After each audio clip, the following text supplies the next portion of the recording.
Karnataka guarantee ನ್ಯೂಸ್ನ exclusive survey mood of Karnataka 2025 survey. ಹೌದು, ಏನಿದು ಸರ್ವೆ ಅಂತಂದ್ರೆ ದಯವಿಟ್ಟು ಹೋಗಿ ನಿಮ್ಮ ಕ್ಷೇತ್ರದಲ್ಲಿ ಕೆಲಸ ಮಾಡಿ ಅಂತ ಹೇಳೋ ಸರ್ವೆ ಇದು. ಬೆಂಗಳೂರಲ್ಲಿ ಕೂತ್ಕೊಂಡು ಅವ್ರ ವಿರುದ್ಧ ಮಸಲತ್ತು ಮಾಡಿಕೊಂಡು ನಾನು ಮಂತ್ರಿ ಆಗಬೇಕು, ನಾನು CM ಆಗಬೇಕು, ನಾನು ಅದಾಗಬೇಕು, ನಾನು ಇದಾಗಬೇಕು ಅಂತ 3 ಹೊತ್ತು ಮಸಲತ್ತು ಮಾಡಿಕೊಂಡು ಡೆಲ್ಲಿಗೂ ಬೆಂಗಳೂರಿಗೂ ಓಡಾಡ್ತಿದ್ದೀರಲ್ಲ, ನೀವೆಲ್ಲ ಫಸ್ಟ್ ಕ್ಷೇತ್ರಗಳಿಗೆ ಹೋಗಿ.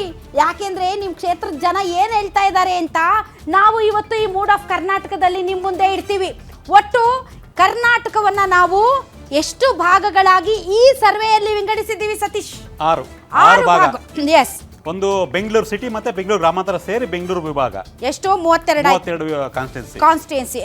ಅದಾದ್ಮೇಲೆ ಹಳೆ ಮೈಸೂರು ಭಾಗ ಮತ್ತೆ ಕರಾವಳಿ ಭಾಗ, ಮಧ್ಯ ಕರ್ನಾಟಕ, ಕಿತ್ತೂರು ಕರ್ನಾಟಕ, ಇನ್ನೊಂದು ಕಲ್ಯಾಣ ಕರ್ನಾಟಕ. ಇಡೀ ಕರ್ನಾಟಕವನ್ನ 6 ರೀಜನ್ ಆಗಿ 6 ವಲಯಗಳಾಗಿ ವಿಂಗಡಿಸಿ ನಾವು ಈ ಸರ್ವೆಯನ್ನ ಮಾಡಿದ್ದೀವಿ. ಒಂದು ಬೆಂಗಳೂರು ಗ್ರಾಮಾಂತರ ಸೇರಿ ಕರಾವಳಿ ಭಾಗ, ಮಧ್ಯ ಕರ್ನಾಟಕ, ಕಲ್ಯಾಣ ಕರ್ನಾಟಕ ಮತ್ತು ಕಿತ್ತೂರು ಕರ್ನಾಟಕ. ಹಾಗಾದ್ರೆ ಈ ಎಲ್ಲ ವಲಯಗಳಲ್ಲಿ ಜನರ ಅಭಿಪ್ರಾಯ ಹೇಗಿದೆ? ಹೀಗೆ ಚುನಾವಣೆ ಆದರೆ ಇನ್ನು 3 ವರ್ಷ ಇದೆ ಚುನಾವಣೆಗೆ. ಅರ್ಜೆಂಟು ರಾಧಾ ಹಿರೇಗೌಡರಿಗೆ ಅಂದರೆ ಅರ್ಜೆಂಟ್ ಇಲ್ಲ ರೀ, ಇನ್ನು 3 ವರ್ಷ ಟೈಮ್ ಇದೆ, ಸ್ವಲ್ಪ ಎಚ್ಚೆತ್ಕೊಳ್ಳಿ ಅಂತ ಹೇಳೋದಕ್ಕೇನೆ ಈ ಸರ್ವೆ. ಹಾಗಾದ್ರೆ ಜನ ಏನು ಹೇಳ್ತಿದ್ದಾರೆ ಬನ್ನಿ ನೋಡೋಣ.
ಎಸ್, ಈಗ ಕರ್ನಾಟಕದಲ್ಲಿ ಚುನಾವಣೆ ಆದರೆ ಯಾವ ಪಕ್ಷಕ್ಕೆ ಎಷ್ಟು ಸ್ಥಾನ ಬರಬಹುದು, ಏನಾಗಬಹುದು ಅನ್ನೋ ಒಂದು ಕುತೂಹಲ ಇದೆ. ಆ ಕುತೂಹಲಕ್ಕೆ ನಾವು ಬ್ರೇಕ್ ಹಾಕ್ತೀವಿ. ಆ ಕುತೂಹಲವನ್ನು ತಣಿಸುವಂಥ ಕೆಲಸವನ್ನು ಗ್ಯಾರಂಟಿ ನ್ಯೂಸ್ ಮಾಡುತ್ತೆ. ಕರ್ನಾಟಕದಲ್ಲಿ ಹೇಗಿದೆ, ಪ್ರತಿ ವಿಧಾನಸಭಾ ಕ್ಷೇತ್ರದ ಟ್ರೆಂಡ್ ಹೇಗಿದೆ, ಸೊ ಈ ಒಂದು ಟ್ರೆಂಡನ್ನು ನಾವು ಕರ್ನಾಟಕ ಜನತೆಗೆ ತಿಳಿಸೋದಕ್ಕೆ ಈ ಸರ್ವೆ ಮಾಡಬೇಕಾದ್ರೆ 6 ವಿಭಾಗಗಳಾಗಿ ಕರ್ನಾಟಕದ ಒಂದು ಪ್ರಾಂತ್ಯಗಳಾಗಿ ವಿಂಗಡಣೆ ಮಾಡಿ ಆ ಒಂದು 6 ಪ್ರಾಂತ್ಯಗಳಲ್ಲಿ ಪ್ರತಿಯೊಂದು ಕ್ಷೇತ್ರದಲ್ಲಿ ಜನರ ಅಭಿಪ್ರಾಯವನ್ನು ಸಂಗ್ರಹಿಸಿದ್ದೇವೆ. ಸೊ ಯಾವ ಭಾಗದಲ್ಲಿ ಹೇಗಿದೆ, ಹಳೆ ಮೈಸೂರು ಭಾಗದಲ್ಲಿ ಯಾರು ಸ್ಟ್ರಾಂಗ್ ಇದ್ದಾರೆ, ಮತ್ತೆ ಕಾಂಗ್ರೆಸ್ ವರ್ಸಸ್ JDS ಆಗುತ್ತಾ, ಹಳೆ ಮೈಸೂರು ಭಾಗದಲ್ಲಿ BJP ಇಲ್ಲಿ ಎಷ್ಟರ ಮಟ್ಟಿಗೆ ಸ್ಟ್ರಾಂಗ್ ಆಗುತ್ತೆ, ಅಥವಾ ಬೆಂಗಳೂರು ನಗರ ಮತ್ತೆ ಬೆಂಗಳೂರು ಗ್ರಾಮಾಂತರದಲ್ಲಿ ಕಾಂಗ್ರೆಸ್ ವರ್ಸಸ್ BJP ಆಗಿದೆಯಾ, ಅಥವಾ JDS ಬೆಂಗಳೂರಿನಲ್ಲಿ ಏನಾದರೂ ಸ್ವಲ್ಪ ಮಟ್ಟಿಗಾದ್ರೂ ಎಫೆಕ್ಟ್ ಆಗುತ್ತಾ ಅನ್ನೋ ಒಂದು ಲೆಕ್ಕಾಚಾರವನ್ನು ನಾವು ಕೊಡ್ತೀವಿ.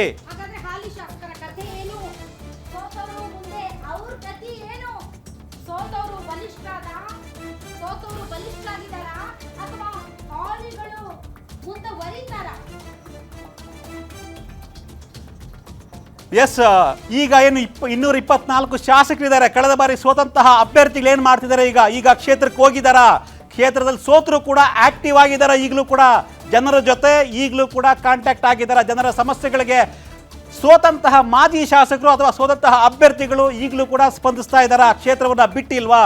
ಶಾಸಕರು ಏನು ಮಾಡ್ತಾ ಇದ್ದಾರೆ, ಕೇವಲ ಬೆಂಗಳೂರಲ್ಲಿ ಇದ್ದಾರಾ, ಶಾಸಕರ ಭವನದಲ್ಲಿ ಇರ್ತಾರ, ಅಥವಾ ವಿಧಾನಸೌಧದಲ್ಲೇ ಕೂಡ ಠಿಕಾಣಿಯನ್ನು ಹೂಡಿರ್ತಾರ, ಜನರ ಸಮಸ್ಯೆಗಳಿಗೆ ಸ್ಪಂದಿಸ್ತಾ ಇದ್ದಾರಾ, ಎಲ್ಲವನ್ನ ಕೂಡ ನಾವು ನಿಮಗೆ ಈ ಒಂದು ಸರ್ವೆಯಲ್ಲಿ ಕೊಡ್ತಾ ಹೋಗ್ತೀವಿ. ಏನಿದೆ, ಇದೇ mood of Karnataka. Mood of Karnataka ಅಂದರೆ 2 ವರ್ಷ ಆಯಿತು ಕರ್ನಾಟಕದಲ್ಲಿ ವಿಧಾನಸಭಾ ಚುನಾವಣೆಯಾಗಿ. ಈ ಚುನಾವಣೆಯಲ್ಲಿ 2 ವರ್ಷ ಆದಮೇಲೆ ಆ ಶಾಸಕರು ಜನರಿಗೆ ಕೊಟ್ಟಂತಹ ಭರವಸೆಯನ್ನು ಈಡೇರಿಸಿದಾರಾ? ಆ ಭರವಸೆಯನ್ನು ಈಡೇರಿಸೋದಕ್ಕೆ ಏನು ಮಾಡಿದ್ದಾರೆ, ಆ ಒಂದು ಭರವಸೆಗಳನ್ನ ಈಡೇರಿಸಿದಾರ ಶಾಸಕರು? ಈಗಲೂ ಕೂಡ ಶಾಸಕರ ಮೇಲೆ ಜನರಿಗೆ ನಂಬಿಕೆ ಇದೆಯಾ? ನಮ್ಮ ಶಾಸಕರು ಕರೆಕ್ಟಾಗಿ ಕೆಲಸ ಮಾಡಿದ್ದಾರೆ ಅನ್ನೋ ಒಂದು ನಂಬಿಕೆ ಇದೆಯಾ?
ಕರ್ನಾಟಕ ಯಾಕೆ ಈ ಸರ್ವೆ ಅಂತ ಪರಿಸ್ಥಿತಿ ಏನು ಬಂದ್ಬಿಟ್ಟಿದೆಯಪ್ಪ? ಈಗ ಜಸ್ಟ್ 2 ವರ್ಷ ಆಗಿದೆ ಕಾಂಗ್ರೆಸ್ ಸರ್ಕಾರ ಬಂದು. ಈ ಸಂದರ್ಭದಲ್ಲಿ ನಿಜಕ್ಕೂ ಕೂಡ ಜನ ಏನನ್ನ ಬಯಸ್ತಾ ಇದ್ದಾರೆ, ಅಥವಾ ಈಗ ಚುನಾವಣೆ ನಡೆದ್ರೆ ಅಂತ ಯಾಕ್ರಿ ಹೇಳ್ತಾ ಇದ್ದೀರಾ ಅಂತಂದ್ರೆ ಅದಕ್ಕೆ ಉತ್ತರ ನಮ್ಮ ಹತ್ರ ಇದೆ. ಯಾಕೆ ಈ survey, mood of Karnataka survey ಯಾಕೆ? ಬನ್ನಿ ನೋಡೋಣ, ಲೆಟ್ಸ್ ಪ್ಲೇ. ಈಗ ಸರ್ವೆ ಯಾಕೆ, ಮೂಡ್ ಆಫ್ ಕರ್ನಾಟಕ. ನಂಬರ್ 1, ರಾಜ್ಯದಲ್ಲಿ ಕೆಪಿಸಿಸಿ ಅಧ್ಯಕ್ಷರ ಬದಲಾವಣೆ ಗದ್ದಲ. ಒಂದೊಂದೇ ಪ್ಲೇಟ್ ಪ್ಲೇ ಮಾಡಿ. ಎಸ್, ಈಗ ಸರ್ವೆ ಯಾಕೆ? ರಾಜ್ಯದಲ್ಲಿ ಕೆಪಿಸಿಸಿ ಅಧ್ಯಕ್ಷರ ಬದಲಾವಣೆ ಗದ್ದಲ. ಸತೀಶ್, ಕೆಪಿಸಿಸಿ ಅಧ್ಯಕ್ಷರು ಬದಲಾಗಬೇಕು, ಯಾಕೆಂದ್ರೆ ಇಟ್ಸ್ ಅ ನಾರ್ಮಲ್ ಪ್ರಾಸೆಸ್. ಇಷ್ಟು ವರ್ಷಗಳಾದ ಮೇಲೆ ಒಂದು ಅಧ್ಯಕ್ಷರ ಬದಲಾವಣೆ ಆಗಬೇಕು. ಈಗ ಹಾಲಿ ಡಿ ಕೆ ಶಿವಕುಮಾರ್ ಅವರು ಇದ್ದಾರೆ. ಸೊ ಡಿ ಕೆ ಶಿವಕುಮಾರ್ ಅವರ ಅವಧಿ ಮುಕ್ತಾಯ ಆಗಿದೆ, ಅವರ ಬದಲಿಗೆ ಇನ್ನೊಬ್ಬರು ಬರಬೇಕು, ಆ ಕಾಲ ಸನ್ನಿಹಿತ ಆಗಿದೆ. ಹಾಗಾದ್ರೆ ರಾಜ್ಯದಲ್ಲಿ ಕೆಪಿಸಿಸಿ ಅಧ್ಯಕ್ಷರು ಯಾರಾಗ್ತಾರೆ ಅನ್ನೋದು ಸಿಕ್ಕಾಪಟ್ಟೆ ದೊಡ್ಡ ವಿಚಾರ. ಸೊ ಕೆಪಿಸಿಸಿ ಅಧ್ಯಕ್ಷರಾಗಿ ಡಿ ಕೆ ಶಿವಕುಮಾರ್ ಅವರು ರಾಜ್ಯದಲ್ಲಿ ಕಾಂಗ್ರೆಸ್ ಸರ್ಕಾರವನ್ನ ಅಧಿಕಾರಕ್ಕೆ ತಂದ್ರು. ಹೀಗಾಗಿ ಒಬ್ಬ ಕೆಪಿಸಿಸಿ ಅಧ್ಯಕ್ಷ ಒಂದು ರಾಜ್ಯದಲ್ಲಿ ಬದಲಾವಣೆ ತರಬಹುದು. ಅಂತಹ ಬದಲಾವಣೆ ಸಮಯ ಈಗ ಬಂದಿರೋದ್ರಿಂದ ಜನ ಏನನ್ನ ಬಯಸ್ತಾ ಇದ್ದಾರೆ ಅದು ತುಂಬಾ ಇಂಪಾರ್ಟೆಂಟ್. ನೆಕ್ಸ್ಟ್, ಸಿಎಂ ಸಿದ್ದರಾಮಯ್ಯನವರ ಕುರ್ಚಿ ಬದಲಾವಣೆ ಚರ್ಚೆ. ಬಹಳ ಜನ ಸತೀಶ್ ಹೇಳ್ತಾ ಇದ್ರು, ಟಿವಿ ಆನ್ ಮಾಡಿದ್ರೆ ಸಾಕು ಸಿಎಂ ಚೇಂಜ್ ಆಗ್ತಾರೆ. ಯಾರು ಮುಖ್ಯಮಂತ್ರಿ ಆಗ್ತಾರೆ? ಡಿ ಕೆ ಶಿ ಆಗ್ತಾರಾ, ಸತೀಶ್ ಜಾರಕಿಹೊಳಿ ಆಗ್ತಾರಾ, ಜಿ ಪರಮೇಶ್ವರ್ ಆಗ್ತಾರಾ? ಸೊ ಈಗ ಕುರ್ಚಿ ಬದಲಾವಣೆ ವಿಚಾರ ಸಿಕ್ಕಾಪಟ್ಟೆ ಚರ್ಚೆ ಆಗ್ತಾ ಇದೆ. ನಾವ್ ಹೇಳಿದ್ದಲ್ಲಪ್ಪ, ನಮ್ಗೇನು ಬೇರೆ ಕೆಲಸ ಇಲ್ವಾ? ಆದಿಯಲ್ಲಿ ಬೀದಿಯಲ್ಲಿ ಒಬ್ಬೊಬ್ರು ಕುತ್ಕೊಂಡು ನಾನಾಗಬೇಕು, ಅವ್ರು ಬದಲಾಗಬೇಕು, ಇವ್ರು ಬದಲಾಗಬೇಕು, ಬದಲಾವಣೆಯ ಪ್ರಶ್ನೆ ಇಲ್ಲ ಅಂತ ನೀವೇನಾದರೂ ಒಂದು ಕಲ್ಲು ಒಗದ್ರಿ ಜರ್ನಲಿಸ್ಟ್ಗಳ ತಲೆ ಒಳಕ್ಕೆ ಅಂತಂದರೆ ಅದು ಇನ್ನು ಅವ್ರು ಏನೂ ಇಲ್ಲ, ಕೆದಕಿ ಕಂದಕ ಮಾಡಿಬಿಡ್ತಾರೆ ಅಷ್ಟೇ.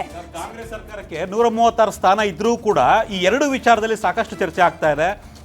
ಡಿ.ಕೆ. ಶಿವಕುಮಾರ್ 5 ವರ್ಷ ಆಗ್ಬಿಟ್ರು KPCC ಅಧ್ಯಕ್ಷರಾಗಿ, ಚೇಂಜ್ ಆಗಬೇಕು ಅಂತ ಬಹುದೊಡ್ಡ ಒಂದು ಬಣ, ಸಿದ್ದರಾಮಯ್ಯವ್ರ ಬಣ, ಜೊತೆಗೆ ಇಂಡಿಪೆಂಡೆಂಟ್ ಬಣ ಏನಿದ್ದಾರೆ, ಬಣ ಯಾವುದೂ ಬಣ ಇಲ್ಲ ಅಂತ ಹೇಳಿ ಕಾಂಗ್ರೆಸ್ ಅದು ಹೇಳ್ತಿದ್ದಾರೆ. ಕಾಂಗ್ರೆಸ್ನ ಲೆಕ್ಕಾಚಾರ. ಅದರಿಂದ ನಮಗೇನಪ್ಪ ಜನರಿಗೆ ಸಂಬಂಧ, ಅಂದ್ರೆ ಅದು ಇಂಪಾರ್ಟೆಂಟ್. ಯಾಕೆ ಅಂದ್ರೆ ಜನಕ್ಕೆ ಏನ್ ಅನಿಸ್ತಾ ಇದೆ ಅಂದ್ರೆ ಇವರು ಸುಸ್ಥಿರ ಆಡಳಿತ ಕೊಡೋದಕ್ಕೆ ಈ ಎರಡು ಫ್ಯಾಕ್ಟರ್ಸ್ ತುಂಬಾನೇ ಡಿಸ್ಟರ್ಬ್ ಮಾಡ್ತಾ ಇದ್ದಾವೆ. KPCC ಅಧ್ಯಕ್ಷರ ಬದಲಾವಣೆ ವಿಚಾರದಲ್ಲಿ ಎಲ್ಲ ಕ್ಷೇತ್ರಗಳನ್ನ ಬಿಟ್ಟು ಬೆಂಗಳೂರು ಡೆಲ್ಲಿಗೆ ಓಡಾಡ್ಕೊಂಡು ನಾನು ಅಧ್ಯಕ್ಷ ಆಗಬೇಕು ಅಂತ ಫೈಟ್ ಮಾಡ್ತಾ ಇದ್ದಾರೆ. ಅದೆಲ್ಲದಕ್ಕಿಂತ ದೊಡ್ಡ ವಿಚಾರ CM ವಿಚಾರ. ಒಂದು ಸರ್ಕಾರ ಗಟ್ಟಿಯಾಗಿ ಯಾವುದೇ ರೀತಿಯ ಅಡ್ಡಿ ಆತಂಕ ತೊಂದರೆಗಳಿಲ್ಲದೆ ಒಂದು ನಿರ್ಭೀತಿಯಾಗಿ ಸರ್ಕಾರವನ್ನು ನಡೆಸಬೇಕು ಅಂದರೆ ಆ ಕುರ್ಚಿಯಲ್ಲಿ ಕುತ್ಕೊಂಡಿರುವಂತಹ ವ್ಯಕ್ತಿ ಸ್ಟ್ರಾಂಗ್ ಆಗಿರಬೇಕು ಮತ್ತು ಆ ಕುರ್ಚಿಯು ಕೂಡ ಸ್ಟ್ರಾಂಗ್ ಆಗಿರಬೇಕು. ಆ ಕುರ್ಚಿ ಅಲುಗಾಡಬಾರ್ದು. ಹಾಗಿದ್ದಾಗ ಮಾತ್ರ ಒಂದು ಉತ್ತಮವಾದಂಥ ಆಡಳಿತವನ್ನು ನಿರೀಕ್ಷಿಸೋದಕ್ಕೆ ಸಾಧ್ಯ. ಕುರ್ಚಿ ಅಳ್ಳಾಡ್ತಾ ಇದೆ ಅಂದರೆ ಆಡಳಿತ ಕೂಡ ಸ್ವಲ್ಪ ಅಳ್ಳಾಡ್ತಾ ಇದೆ ಅಂತಾನೆ ಅರ್ಥ. ಸೊ ಈಗ ಕುರ್ಚಿ ಅಳ್ಳಾಡ್ತಾ ಇದೆ ಅಂತ ಅವರೇ ಹೇಳ್ತಾ ಇದ್ದಾರಪ್ಪ. ಅದಕ್ಕೆ ಸಿದ್ದರಾಮಯ್ಯನವ್ರು ನನ್ಗೆ ನಡೆಯೋಕ್ಕಾಗಲ್ಲ, ನನ್ನ ಕಾಲಿಗೆ ಏಟಾಗಿದೆ ಅಂತ ಪಾಪ ಕುರ್ಚಿಯಲ್ಲೇ ಕುತ್ಕೊಂಡಿದ್ದಾರೆ. ಸೊ ಈ ಕುರ್ಚಿ ಅಲ್ಲಾಡ್ತಾ ಇರೋ ವಿಚಾರ ಜನರ ಮನಸ್ಸಿಗೆ ತುಂಬುವಂತಹ ಕೆಲಸವನ್ನ ಈಗಾಗಲೇ ಪ್ರತಿಪಕ್ಷಗಳು ಮಾಡಿರೋದ್ರಿಂದ ಈ ಸರ್ವೆ ಇಂಪಾರ್ಟೆಂಟು. ಯಾಕೆಂದ್ರೆ ನಿಜಕ್ಕೂ ಜನ ವಿಶ್ವಾಸ ಕಳ್ಕೊಂಡಿದ್ದಾರಾ ಈ ಸರ್ಕಾರದ ಮೇಲೆ, ಅಥವಾ ಏನಾಗಿಲ್ಲ ರೀ ವಿಪಕ್ಷಗಳು ಸುಮ್ಮನೆ ಈ ಥರದ್ದೆಲ್ಲ ಹಬ್ಬಿಸ್ತಾ ಇದ್ದಾರೆ, ಎಂಥದ್ದು ಆಗಿಲ್ಲ ಅಂತ ಹೇಳ್ತಾ ಇದ್ದಾರಾ? ಅದಕ್ಕೆ ಈ ಸರ್ವೆ. ನೆಕ್ಸ್ಟ್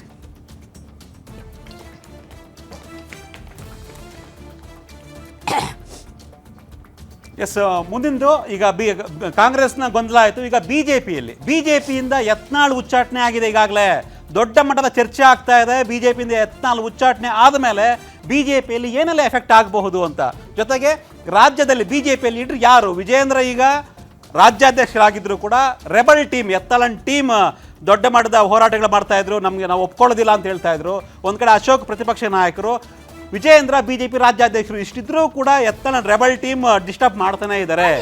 ಯಾರು ಲೀಡರ್ ಅಂತ? ಎಸ್, ಯಾಕೆ ಯತ್ನಾಳ್ ಅವರ ಫ್ಯಾಕ್ಟರು ಈ ಸರ್ವೆಗೆ ತುಂಬಾ ಇಂಪಾರ್ಟೆಂಟು ಅಂತ ಅಂದರೆ ಬಿಜೆಪಿಯಲ್ಲಿ ಅತೃಪ್ತ ಆತ್ಮಗಳು ಇನ್ನೂ ಇವೆ. ಆಗಾಗ್ಗೆ ಭೂತಗಳಂತೆ ದೆವ್ವಗಳಂತೆ ಕಾಡ್ತಾ ಇರ್ತಾರೆ. ನಿದ್ದೆ ಮಾಡಕ್ ಬಿಡಲ್ಲ, ಸರಿಯಾಗಿ ಕೆಲಸ ಮಾಡಕ್ ಬಿಡಲ್ಲ. ಹೋಗ್ಲಿ ಒಂದು ಪ್ರತಿಭಟನೆ ಮಾಡೋಣ ಅಂದ್ರೂ ಕೂಡ ಅಡ್ಗಾಲ್ ಹಾಕಿ ನೀನು ಮುಂದಕ್ಕೆ ಹೋಗ್ಬಾರ್ದು ಅಂತ ಅವ್ರನ್ನ ದರ ಅಂತ ಹೇಳ್ಕೊಂಬರ್ತಾರೆ. ಅವ್ರು ಮುಂದಕ್ಕೆ ಹೋಗಕ್ ಪ್ರಯತ್ನ ಪಡ್ತಾರೆ, ಇವ್ರು ದರ ಅಂತ ಹೇಳ್ಕೊಂಬರ್ತಾರೆ. ಸೊ ಈ ಯತ್ನಾಳ್ ಅವ್ರು ಇದ್ದಾರಲ್ಲ, ಹಿಂದೂಲಿ ಬಿಜೆಪಿಯ ನಿಷ್ಠಾವಂತ ಕಾರ್ಯಕರ್ತ, ಅವರು ಆಗ್ಲೇ ಕೇಂದ್ರ ಸಚಿವರಾಗಿದ್ರು. ಎಷ್ಟು ವರ್ಷ ಆಯ್ತು ಯತ್ನಾಳ್ ಅವರು ರೆಬಲ್ಲು ಅಂತ ಹೇಳ್ತಾ ಸತೀಶ? 5 ವರ್ಷ ಆಯ್ತಾ, 6 ವರ್ಷ ಆಯ್ತಾ, 7 ವರ್ಷ ಆಯ್ತಾ, 8 ವರ್ಷ ಆಯ್ತಾ, 9 ವರ್ಷ ಆಯ್ತಾ, 10 ವರ್ಷ ಇತಿಹಾಸ ಇದೆಯಾ? ಬಾಬಾ ಯತ್ನಾಳ್ ಅವರ ಒಂದು ಏನ್ ಹೇಳ್ತಾರೆ ರೆಬಲ್ಗಿರಿಗೆ 10 ವರ್ಷ ಇತಿಹಾಸ ಇದೆ. 10 ವರ್ಷ ಕಾದಂತಹ ಬಿಜೆಪಿ ಹೈಕಮಾಂಡ್ ಮೊನ್ನೆ ಉಚ್ಚಾಟನೆ ಮಾಡಿದೆ ಯತ್ನಾಳ್ ಅವರನ್ನ, ಮೊನ್ನೆ ಉಚ್ಚಾಟನೆ ಮಾಡಿದೆ. ಹಾಗಾದರೆ ಬಹಳಷ್ಟು ಜನ ಯತ್ನಾಳ್ ಅವರ ಫಾಲೋವರ್ಸ್ ಇದ್ದಾರೆ. Not because is a pan Karnataka leader. ಅವರು ಇಡೀ ಕರ್ನಾಟಕದಾದ್ಯಂತ ಲೈಕ್ ಯಡಿಯೂರಪ್ಪ, ಲೈಕ್ ಸಿದ್ದರಾಮಯ್ಯನವರು, ಲೈಕ್ ದೇವೇಗೌಡರು, ಲೈಕ್ ಕುಮಾರಸ್ವಾಮಿ ಓಟ್ಗಳನ್ನ ಕಿತ್ಕೊಂಡ್ ಬಂದ್ಬಿಡ್ತಾರೆ ಇಂತ ಅಲ್ಲ. ಅದು ಒಂದು ಭಾವನೆ. ಯತ್ನಾಳ್ ಒಂದು ಇಮೋಷನ್. ಬಿಕಾಸ್ ಅವರ ಸಿದ್ಧಾಂತ, ಬಿಕಾಸ್ ಅವರ ಹಿಂದೂಯಿಸಂ, ಬಿಕಾಸ್ ಅವರ ನಡೆಗಳು ಒಂಥರ ಡೋಂಟ್ ಕೇರ್ ಮಾಸ್ಟರ್. ವಿಜೇಂದ್ರಂದೇನು, ಅವ್ರ ಅಪ್ಪಂದೇನು, ವಿಜೇಂದ್ರ ಅದು ಅಂತ ಹೇಳಿಕೆಗಳನ್ನ ಕೊಡ್ತಾ ನಾನು ವಿಜೇಂದ್ರಗೆ ಪ್ಯಾರಲಲ್ ಲೀಡರ್ ಅಂತ ಸಾಬೀತ್ ಮಾಡಕ್ಕೆ ನೋಡಿದ್ರು. ಹೈಕಮಾಂಡ್ ದಯವಿಟ್ಟು ನಿನ್ ಮನೆಗೆ ಹೋಗ್ಬಿಡಪ್ಪ, ನಿನ್ನಿಂದ ಬಹಳ ತೊಂದರೆ ಆಗ್ತಾ ಇದೆ, ನೀನ್ ಸ್ವಲ್ಪ ಸುಮ್ಮನೆ ಇರು ಅಂತ ಬಾಯಿಗೆ ಪಟ್ಟಿ ಕಟ್ಟಿ ಕೂರಿಸಿದ್ದಾರೆ. ಈ ಫ್ಯಾಕ್ಟರ್ ನಿಜಕ್ಕೂ ಕೂಡ ಬಿಜೆಪಿಯ ಸಾಮಾನ್ಯ ಕಾರ್ಯಕರ್ತರಲ್ಲಿ ಎಷ್ಟರ ಮಟ್ಟಿಗೆ ಇಂಪ್ಯಾಕ್ಟ್ ಮಾಡಿದೆ ಅನ್ನೋದನ್ನ ಇವತ್ತು ನಾವು ಸರ್ವೆಯಲ್ಲಿ. ದಿ ಸೇಮ್ ಟೈಮ್ ರಾಜ್ಯದಲ್ಲಿ ಬಿಜೆಪಿ ಲೀಡರ್ ಯಾರಾಗಬೇಕು? ವಿಜೇಂದ್ರ ಅವರು ನಿಜಕ್ಕೂ ಕೂಡ ಸಮರ್ಥ ನಾಯಕರೇ. ವಿಜೇಂದ್ರ ಅವರಿಗೆ ಒಂದು CM ಸ್ಥಾನವನ್ನು ತುಂಬುವಷ್ಟು ಶಕ್ತಿ ಇದೆಯೇ? ಇಡೀ ದೊಡ್ಡ ಪಕ್ಷವಾದಂತಹ ಬಿಜೆಪಿ ಪಕ್ಷವನ್ನ ನಿಭಾಯಿಸುವಂತಹ ಶಕ್ತಿ ಸಾಮರ್ಥ್ಯ ಇದೆಯಾ? ಹಾಗಾದ್ರೆ ವಿಜೇಂದ್ರ ಅವರೇ ಮುಂದುವರಿಬೇಕಾ? ವಿಜೇಂದ್ರ ಅವರು ಕೆಳಗಿಳಿಬೇಕಾ? ಸಾಮಾನ್ಯ ಕಾರ್ಯಕರ್ತರಿಂದ ಹಿಡಿದು ಇಡೀ ರಾಜ್ಯದ ಜನ ಏನು ಬಯಸ್ತಾ ಇದ್ದಾರೆ ಅದನ್ನ ತಿಳಿಸೋಕೆ ಈ ಸರ್ವೆ. ನೆಕ್ಸ್ಟ್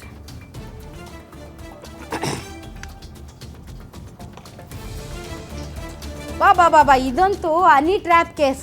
ನಾವು ಒಂದು ನ್ಯೂಸ್ ಬ್ಲಾಸ್ಟ್ ಮಾಡ್ತೀವಿ ಅಂದ ತಕ್ಷಣ ಬಹಳ ಜನ ಸತೀಶ ಬಂದುಬಿಟ್ಟು ಟಿವಿಯಲ್ಲಿ ಕೇಳ್ತಾ ಇದ್ದಾರೆ ಯಾರ್ ಸಿಡಿ ಯಾರ್ದು ಪೆನ್ ಡ್ರೈವ್ ಅಂತ. ನನಗೆ ಬೆಳಗ್ಗೆನೆ ಮಾರುತಿ ಫೋನ್ ಮಾಡಿದ್ರು, ಸರ್ ಎಲ್ಲಾ ಪಾರ್ಟಿಯವರು ಫೋನ್ ಮಾಡ್ತಾ ಇದಾರೆ ಯಾರ್ ಸಿಡಿ ಪ್ರೋಮೋ ಬಿಟ್ಟ ಮೇಲೆ ತುಂಬಾ ಜನ ಫೋನ್ ಮಾಡ್ತಿದ್ರು ಎಲ್ಲರೂ ಕೂಡ. ಬಹಳ ಜನರದ್ದು ಇದೆಯಂತೆ, ಬಹಳ ಜನರದ್ದು ವಿಡಿಯೋ ಇದೆಯಂತೆ, ಬಹಳ ಜನರದ್ದು ಸಿಡಿ ಇದೆಯಂತೆ, ಬಹಳ ಜನರದ್ದು ಪೆನ್ ಡ್ರೈವ್ ಇದೆಯಂತೆ, ಅವ್ರ ಜೊತೆ ಅಂತೆ ಇವ್ರ ಜೊತೆ ಅಂತೆ, ಒಬ್ಬರನ್ನು ಬಿಟ್ಟಿಲ್ವಂತೆ. ಅಲ್ಲ ಸೆಷನ್ ಅಲ್ಲಿ ಹೇಳಿದ್ರು 48 ಜನರು ಇದೆ ಅಂದ್ಬಿಟ್ಟು ಸೆಷನ್ ಅಲ್ಲಿ ಹೇಳಿದ್ರು ಆನ್ ರೆಕಾರ್ಡ್. ನೀವು ಹೆಸರು ಹೇಳಿ ರಾಧಕ್ಕ, ನೀವು ಹೆಸರು ಹೇಳಿ ಅಂತವ್ರು ತಂದ್ಕೊಟ್ಟು ನಮಗೆ ಬೇಡಪ್ಪ, ನಮಗೆ ಬೇಡ ಅಂತವ್ ನಾವು ಮಾಡಲ್ಲ. ಅಂಥ ಪರಿಸ್ಥಿತಿ ಬಂದರೆ ನೋಡ್ಕೊಳ್ಳೋಣ. ಆದರೆ ಹನಿ ಟ್ರ್ಯಾಪ್ ಕೇಸ್ ನಾವಲ್ಲ ರೀ, ಅವ್ರವರೇ ಜಗಳ ಆಡ್ತಾ ಇದಾರ. ನಮ್ದಿದೆಯಂತೆ, ನಿಂದಿದೆಯಂತೆ, ಅವ್ರದ್ದಿದೆಯಂತೆ, ಇವ್ರದ್ದಿದೆಯಂತೆ. ತನಿಖೆ ನಡಿಬೇಕು. ಏನು ತನಿಖೆ?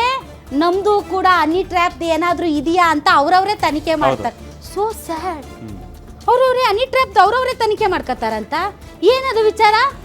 ಈಗ ರಾಜಣ್ಣ ಕೇಸ್ ಆದ್ಮೇಲೆ ಈಗ ರಾಜಣ್ಣನೊಂದು ಮಾತು, ಅವ್ರ ಮಗನೊಂದು ರಾಜೇಂದ್ರದಿಂದ ಬೇರೆ ರೀತಿಯ ಮಾತು, ಅವರಲ್ಲೇ ಗೊಂದಲ. ಈಗ ಏನಂತ ನಂದಿದೆ ನಿಂದಿದೆ ಅಂತ. ಅಲ್ಲ, ನಂದು ಹನಿ ಟ್ರ್ಯಾಪ್ ಆಗಿಲ್ಲ, ನನ್ಗೆ ಕೊಲೆ ಬೆದರಿಕೆ ಇದೆ ಅನ್ಬಿಟ್ಟು ಪ್ಲೇಟ್ ಚೇಂಜ್ ಮಾಡಿದ್ರು ರಾಜೇಂದ್ರ. ಪ್ಲೇಟ್ ಚೇಂಜ್ ಆಗ್ಬಿಟ್ರು. ಹನಿ ಟ್ರ್ಯಾಪ್ ಅಲ್ಲ ಇದು, ಕೊಲೆ ಬೆದರಿಕೆ. ನಾವು LED ಅಲ್ಲಿ ಪ್ಲೇಟ್ ಚೇಂಜ್ ಮಾಡೋದಕ್ಕೆ ಇವರು ಪ್ಲೇಟ್ ಚೇಂಜ್ ಮಾಡ್ತಾರಾ?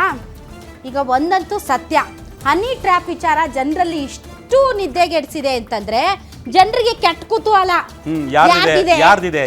ನಮ್ಮವ್ರದಿದೆಯಾ ಮೇಡಮ್ ಅವ್ರೆ, ನಮ್ಮ ಶಾಸಕರದ್ದು ಐತೇನ್ರಿ? ಇದ್ರೆ ಒಂದು ಕ್ಲಿಪ್ ಕಳಿಸ್ರಿ ಅಂತ ನನ್ನನ್ನ ಕೇಳ್ತಾ ಇದ್ದಾರೆ. ಸೊ ಜನ ಹನಿ ಟ್ರ್ಯಾಪ್ ಕೇಸನ್ನ ತುಂಬಾ ಸೀರಿಯಸ್ ಆಗಿ ತಗೊಂಡಿದ್ದಾರೆ. ಹಾಗಾದ್ರೆ ಅದು ಸರ್ಕಾರದ ಮೇಲೆ ಎಫೆಕ್ಟ್ ಆಗ್ತಿದೆಯಾ? ಸರ್ಕಾರದ ಮೇಲಿನ ನಂಬಿಕೆ ಜನ ಕಳ್ಕೊಳ್ತಾ ಇದ್ದಾರಾ? ನೀವು ಬ್ರೇಕ್ ಏನಾದ್ರು ಹೇಳಿದ್ರೆ ನನಗೆ ಹೇಳಿ, ನಂದು ಇಯರ್ಫೋನ್ ಬಿದ್ದೋಗಿದೆ. ಸೊ ಹನಿ ಟ್ರ್ಯಾಪ್ ಕೇಸು ಸರ್ಕಾರ ಮೇಲೆ ಎಫೆಕ್ಟ್ ಆಗುತ್ತಾ ಅಂತ ಜನ ಏನು ಹೇಳಿದ್ದಾರೆ ಅನ್ನೋದಕ್ಕೆ ಈ ಸರ್ವೆ. ನೆಕ್ಸ್ಟ್, ಸ್ಥಳೀಯ ಸಂಸ್ಥೆಗಳ ಚುನಾವಣೆ ಸವಾಲು. ಇದು ನಿಜವಾದದ್ದು, ಇದು ನಿಜವಾಗ್ಲೂ ಬೇಕಾಗಿರೋದು. ಬಹುಶಃ ಇನ್ನೊಂದು 15 ದಿನದಲ್ಲಿ ಅನೌನ್ಸ್ ಆಗಬಹುದು ಅನ್ನೋ ಲೆಕ್ಕಾಚಾರ ಇದೆ. ಜಿಲ್ಲಾ ಪಂಚಾಯತಿ ಮತ್ತು ತಾಲೂಕ್ ಪಂಚಾಯತಿ ವಿಶೇಷವಾಗಿ ವಿಧಾನಸಭಾ ಚುನಾವಣೆ ಎಷ್ಟು ಇಂಪಾರ್ಟೆಂಟು ಶಾಸಕರಿಗೆ, ಸ್ಥಳೀಯ ಸಂಸ್ಥೆಗಳ ಚುನಾವಣೆ ಕೂಡ ಅಷ್ಟೇ ಇಂಪಾರ್ಟೆಂಟು. ಅದರಲ್ಲೂ ಕೂಡ ಜಿಲ್ಲಾ ಪಂಚಾಯತಿ ಮತ್ತು ತಾಲೂಕ್ ಪಂಚಾಯತಿ ಚಿಹ್ನೆಗಳ ಮೇಲೆ ನಡೆಯುತ್ತೆ. ಯಾವ ಪಕ್ಷಗಳ ಚಿಹ್ನೆಗಳ ಮೇಲೆ ಎಲೆಕ್ಷನ್ ಆಗೋದ್ರಿಂದ ಇಲ್ಲಿ ತಮ್ಮ ಪರ್ಫಾರ್ಮೆನ್ಸ್ ಹೆಂಗಿದೆ, ಶಾಸಕರಾಗಿ 2 ವರ್ಷ ಏನು ಮಾಡಿದ್ದಾರೆ, ಅದು ಇಲ್ಲಿ ಎಫೆಕ್ಟ್ ಆಗುತ್ತೆ. ಆಮೇಲೆ ಸ್ಥಳೀಯ ಸಂಸ್ಥೆಗಳ ಚುನಾವಣೆಗಳು ತುಂಬಾ ಇಂಪಾರ್ಟೆಂಟ್ ಮುಂದಿನ ಚುನಾವಣೆಗೆ.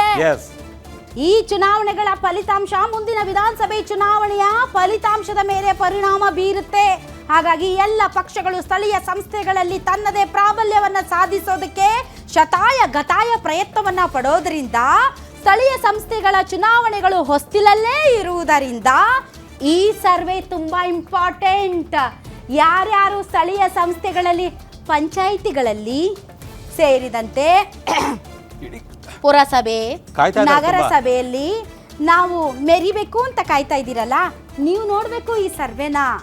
ನೀವು ನೋಡಿದ್ರೆ ಗೊತ್ತಾಗುತ್ತೆ ನಮ್ಮ ಪರಿಸ್ಥಿತಿಗಳು ಯಾವ್ಯಾವ ಕ್ಷೇತ್ರಗಳಲ್ಲಿ ಹೆಂಗಿದೆ ಅಂತ. ಆ್ಯಂಡ್ 15 ದಿನದಲ್ಲಿ ನೀವು ಅದನ್ನು ಸರಿಪಡಿಸ್ಕೊಳ್ಳೋದಕ್ಕೂ ಟೈಮ್ ಸಿಗುತ್ತೆ. ಅದಕ್ಕೋಸ್ಕರ ಬೇಕು ಮೂಡ್ ಆಫ್ ಕರ್ನಾಟಕ ಸರ್ವೆ.